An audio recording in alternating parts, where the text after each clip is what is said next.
अस्सलामुअलैकुम स्टूडेंट्स। आज का हमारा टॉपिक मॉलिक्यूलर ऑर्बिटल थ्योरी यानी कि एमओटी। एमओटी जो है ना वो वीबीटी के बाद पेश की गई। स्टूडेंट्स आपसे रिक्वेस्ट है कि चैनल को एक तो सब्सक्राइब किया करें और अपने दोस्तों के साथ शेयर किया करें। और अगर कोई टॉपिक आपको समझ नहीं आ रहा तो फिर आप कमेंट ज़रूर कीजिएगा कि ये वाला टॉपिक जो है समझ नहीं आ रहा तो इसको दोबारा एक्सप्लेन कर दें, तो मैं कोशिश करूंगा कि उसको दोबारा एक्सप्लेन कर सकूं और आपको अच्छी तरह से समझा सकूं।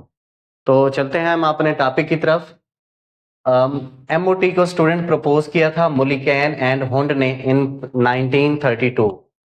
अच्छा, अब इसके अगर पास्टुलेट्स की हम बात करें तो अकॉर्डिंग टू एमओटी जो एटॉमिक ऑर्बिटल हैं उनका लीनियर कॉम्बिनेशन होके एक न्यू ऑर्बिटल बनते हैं जिसको हम क्या नाम देते हैं स्टूडेंट? Molecular orbital.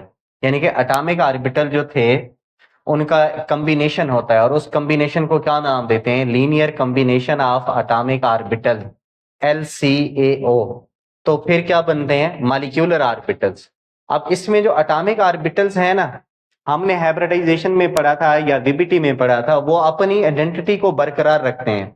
लेकिन एमओटी कहती है कि वो एटॉमिक ऑर्बिटल की जो आइडेंटिटी होती है वो मुकम्मल लॉस हो जाती है, खत्म हो जाती है और वो फिर किस में कन्वर्ट हो जाते हैं? एम मॉलिक्यूलर ऑर्बिटल के अंदर। यानी कि एटॉमिक ऑर्बिटल रहते ही नहीं है, वो न्यू ऑर्बिटल बन जाते हैं जिन्हें हम क्या नाम देते हैं? Molecular orbital. स्टूडेंट अगर हम समझें कि linear combination of atomic orbital क्या है तो एमओटी या क्वांटम मैकेनिक्स क्या कहती है कि एटॉमिक ऑर्बिटल जो है ये एक वेव फंक्शन है। यानी कि एटॉमिक ऑर्बिटल एक वेव की तरह बिहेव करता है।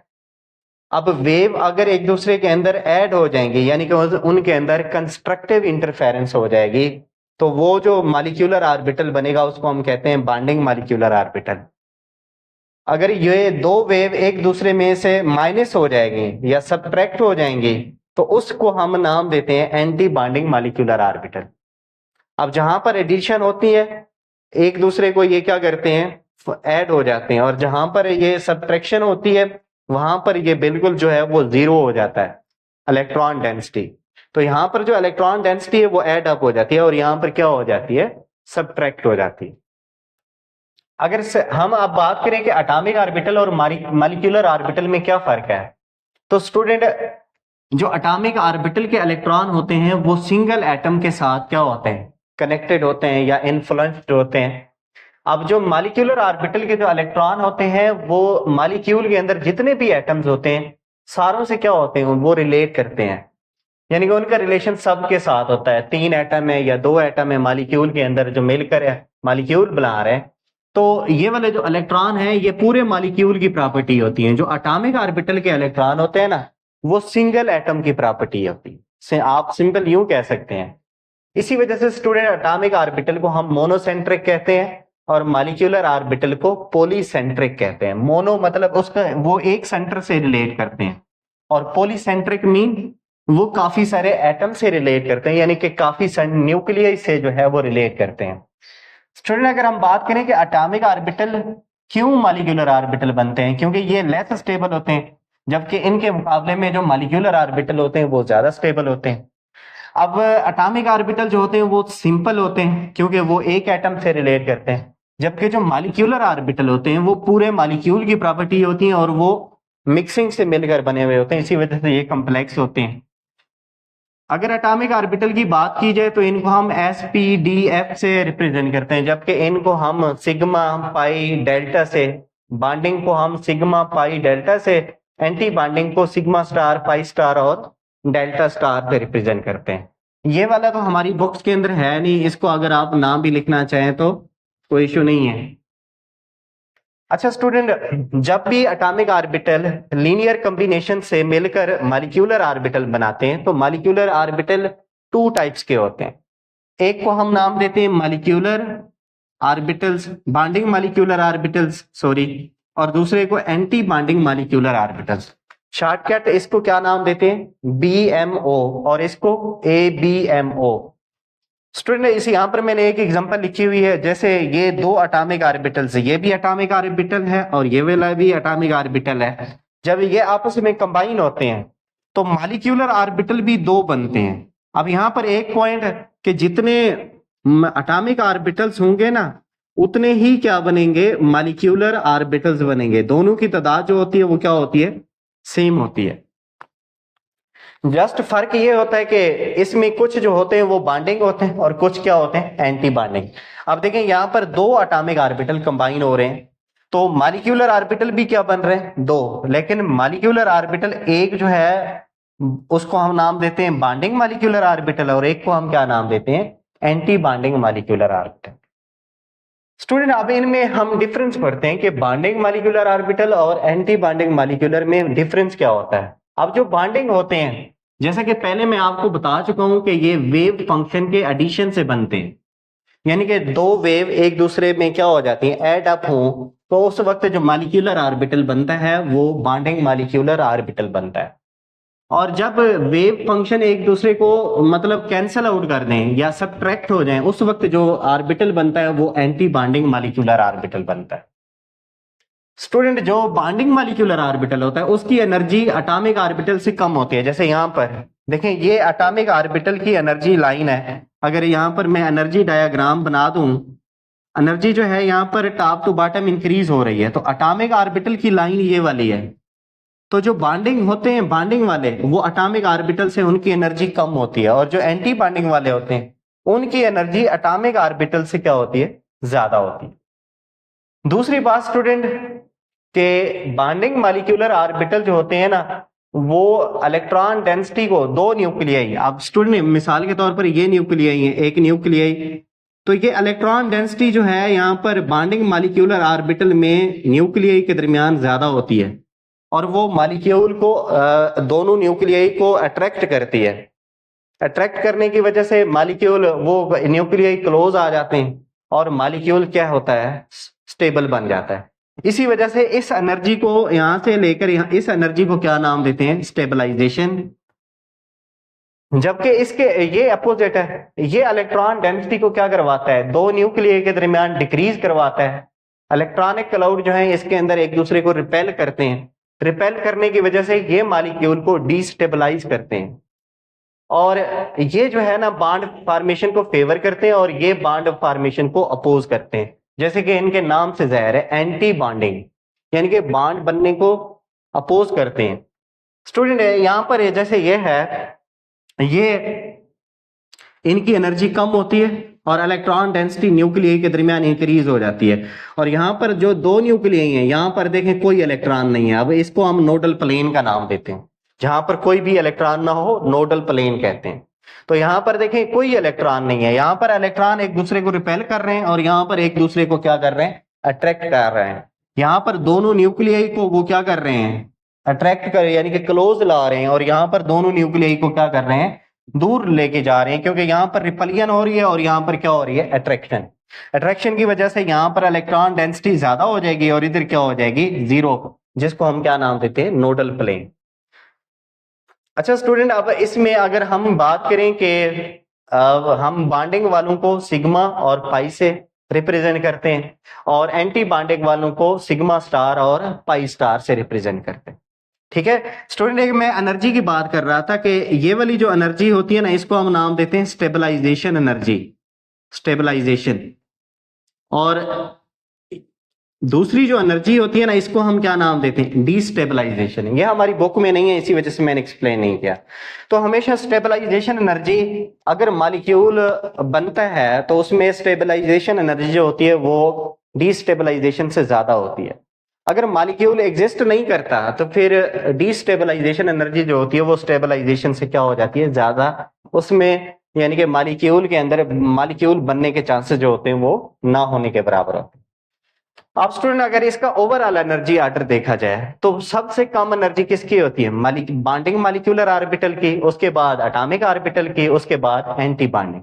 तो देखें यहां से सबसे नीचे कौन है, बॉन्डिंग मॉलिक्यूलर ऑर्बिटल, तो सबसे कम एनर्जी इसकी है, उसके बाद एटॉमिक की है, और सबसे ऊपर कौन से आ रहे हैं, anti bonding molecular orbital.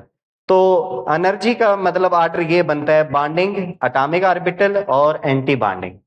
Student अगर हम फोर्थ पॉइंट इसका डिस्कस करें कि एटॉमिक ऑर्बिटल को तो हमने पहले पढ़ा था कि उसकी इलेक्ट्रॉन फिलिंग हम कैसे करते हैं, लेकिन मॉलिक्यूलर की किस तरह से करते हैं, तो स्टूडेंट ये भी सेम है, मॉलिक्यूलर ऑर्बिटल की भी हम वैसे करेंगे। अफवा प्रिंसिपल हमें क्या कहता है, लोअर एनर्जी से हायर एनर्जी की तरफ आप फिलिंग करें, यानी कि कम एनर्जी वालों को पहले फिल करें, हायर एनर्जी वालों को बाद में करें।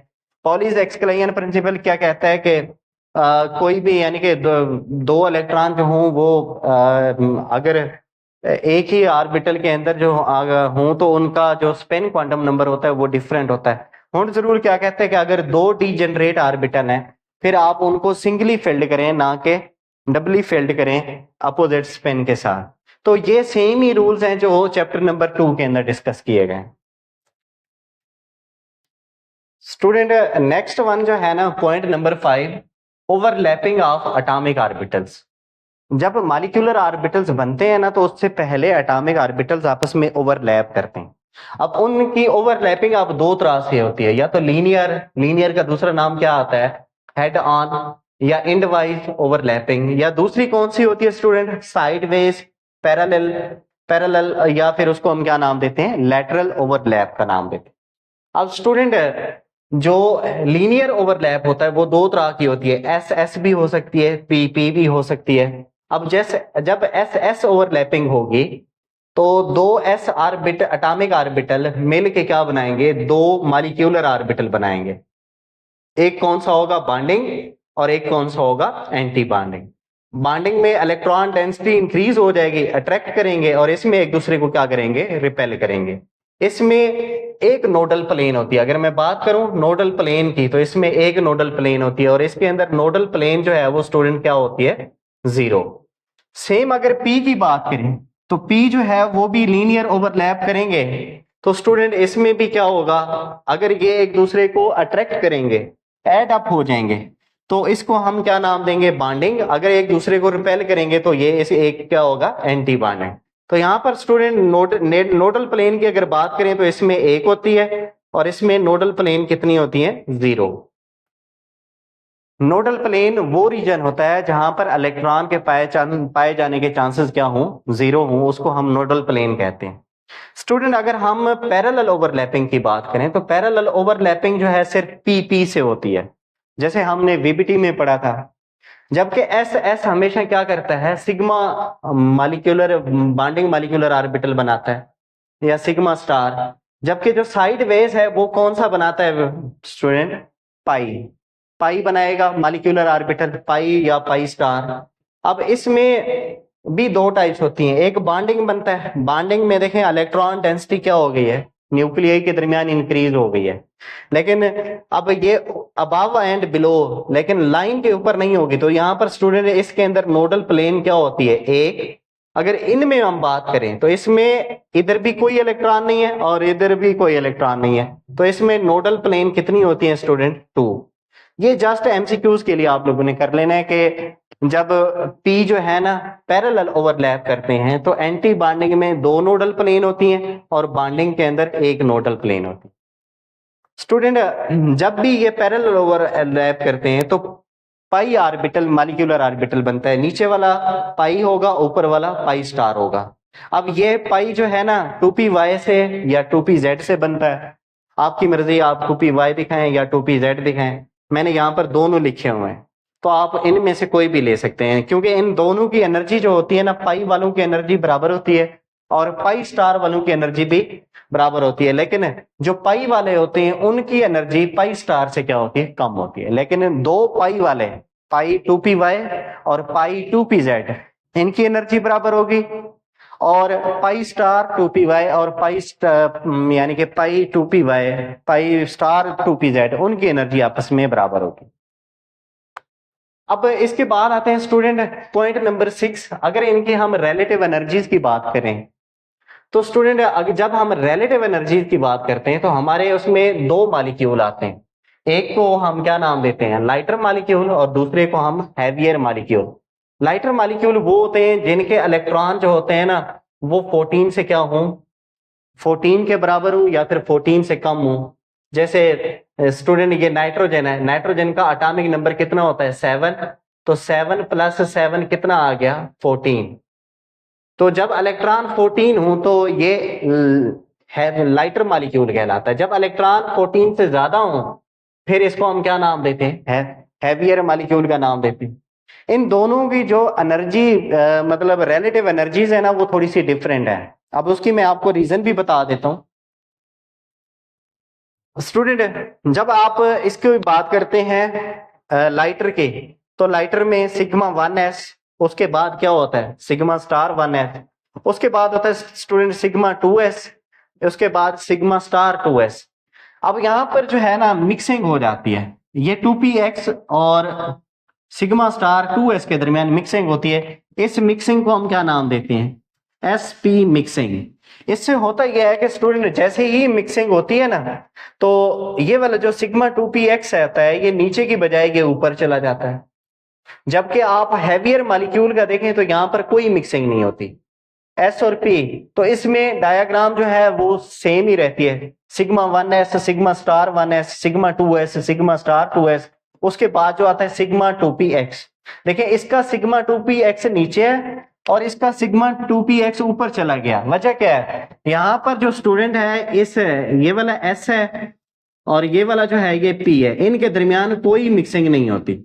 यहां पर हम लिखेंगे नो मिक्सिंग, क्योंकि इनकी एनर्जी जो होती है डिफरेंस जो होता है वो ज्यादा होता है। यहां पर मिक्सिंग नहीं होती और यहां पर मिक्सिंग होती है। तो स्टूडेंट सिर्फ ये वाला फर्क आता है और बस थोड़ा सा ये होता है कि ये मिक्सिंग के बाद जो है ना इसकी एनर्जी कम हो जाती है, इसकी एनर्जी ज्यादा हो जाती है। सेम इसमें स्टूडेंट कोई फर्क नहीं आता, बल्कि इसकी एनर्जी जो है वो कम होती है और उसकी एनर्जी जो होती है वो इसकी एनर्जी जो होती है वो ज्यादा हो जाती है, क्योंकि मिक्सिंग होती है sp मिक्सिंग। तो ये इसका सिग्मा स्टार की एनर्जी भी ज्यादा हो जाती है और 2px सिग्मा की एनर्जी भी क्या हो जाती है, ज्यादा हो जाती है। तो स्टूडेंट ये इसमें फर्क है। अब इनका हम नेक्स्ट आर्डर डिस्कस करेंगे। स्टूडेंट इस डायग्राम को देख के ना हम इनका एनर्जी आर्डर लिख सकते हैं। अगर हैवियर मॉलिक्यूल की बात करें, sigma 1s sigma star 1s sigma 2s sigma star 2s, इनको आप लोगों ने इसी आर्डर के साथ लिखना है। देखें सिग्मा पहले 1s सबसे नीचे है, उसके बाद सिग्मा स्टार 1s, उसके बाद sigma 2s sigma star 2s, फिर क्या आएगा सिग्मा 2px सिग्मा 2px, उसके बाद पाई वाले दोनों एनर्जी में बराबर होते हैं तो इनको आप लोगों ने इक्वल का देखें साइन लगाया हुआ है, क्योंकि इन दोनों की एनर्जी क्या होती है, बराबर होती है। फिर ऊपर चले जाते हैं, पाई स्टार वालों की दोनों की एनर्जी क्या होती है, बराबर होती है। तो यहां पर भी देखें मैंने इक्वल का साइन लगाया हुआ है। सबसे ज्यादा किसकी होती है, सिग्मा स्टार 2px की। लेकिन स्टूडेंट लाइटर में थोड़ा सा एक्सेप्शन होगा, यहां तक तो एनर्जी आर्डर जो है वो सेम रहेगा, इधर तक यहां तक जो है स्टूडेंट ये सेम होगा। लेकिन जहां पर आगे ये जो है ना यहां पर इसकी और इसकी जब मिक्सिंग होती है तो इसकी एनर्जी फिर कम हो जाती है। इसकी एनर्जी जैसे यहां पर है, इसकी एनर्जी पहले से कम हो जाती है और इसकी एनर्जी जो है वो ज्यादा होती है, तो ये मूव करके जो है ना ये ऊपर चला जाता है, इधर चला जाता है। तो स्टूडेंट आप देखें आर्डर में पाई जो है वो पहले आ रहा है, पाई 2py और 2pz, और सिग्मा जो है ना 2px बाद में आ रहा है, क्योंकि इसकी एनर्जी पहले से ज्यादा हो गई है। सेम इसका क्या है स्टूडेंट, ये वाला जो है ना पाई स्टार 2py और पाई स्टार 2pz, इनकी एनर्जी आपस में बराबर है और सबसे ज्यादा किसकी होती है, सिग्मा 2px की। तो सिर्फ ये वाला आर्डर चेंज हो जाता है, जो ये इधर आना चाहिए था, शुरू में आना चाहिए था, इधर आना चाहिए था, ये आगे चला जाता है। क्यों, ये sp मिक्सिंग की वजह से होती है। अब स्टूडेंट नेक्स्ट जो है ना लास्ट सेकंड लास्ट जो है वो है बॉन्ड आर्डर। अब बॉन्ड आर्डर हम कैसे निकालते हैं, अब इसकी definition half of the difference between number of electron in bonding molecular orbital minus number of electrons in anti bonding molecular orbitals. Student जैसे मैं आपको एग्जांपल दूं, इसमें अब ये वाले जो मॉलिक्यूलर ऑर्बिटल्स है ना, ये वाले ये कौन से हैं, बॉन्डिंग मॉलिक्यूलर ऑर्बिटल्स, और ये वाले जो तीन है ये कौन से हैं, ये हैं एंटी बॉन्डिंग मॉलिक्यूलर ऑर्बिटल्स। अब इनमें कितने इलेक्ट्रॉन है, 6, आप 6 लिखेंगे। इसके कितने इलेक्ट्रॉन है, इनके अंदर है 0। अब इनको आपने किस पे डिवाइड कर देना है, 2 पे। तो आंसर क्या आ जाएगा स्टूडेंट, 6 डिवाइडेड बाई 2, आंसर क्या आ जाएगा 3। तो 3 क्या है, बॉन्ड ऑर्डर है। तो number of electrons in bonding molecular orbitals minus number of electrons in anti bonding molecular orbitals divided by 2। तो इसी वजह से इसको हम क्या कहते हैं, बॉन्ड ऑर्डर कहते हैं। तो अब स्टूडेंट इसके लिए अगर आप ट्रिक लगाना चाहें तो मैक्सिमम किसका होता है बॉन्ड ऑर्डर, नाइट्रोजन के अंदर बॉन्ड ऑर्डर होता है 3।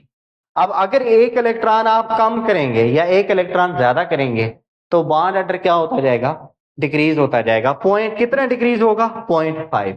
अगर मैं 13 इलेक्ट्रॉन करूं तो इसका बॉन्ड ऑर्डर कितना होता है स्टूडेंट, 2.5। अगर 15 कर दूं फिर भी क्या हो जाएगा, 0.5 डिक्रीज हो जाएगा। एक और ट्रिक भी है अगर एमसीक्यूज में आप करें, जो हैवियर मॉलिक्यूल के लिए है वो है 20 minus number of electron divided by 2। जैसे ऑक्सीजन के 16 इलेक्ट्रॉन होता है तो 20 में से हम 16 को माइनस करेंगे, 2 पे डिवाइड करेंगे तो इसका बॉन्ड ऑर्डर कितना आएगा, 2।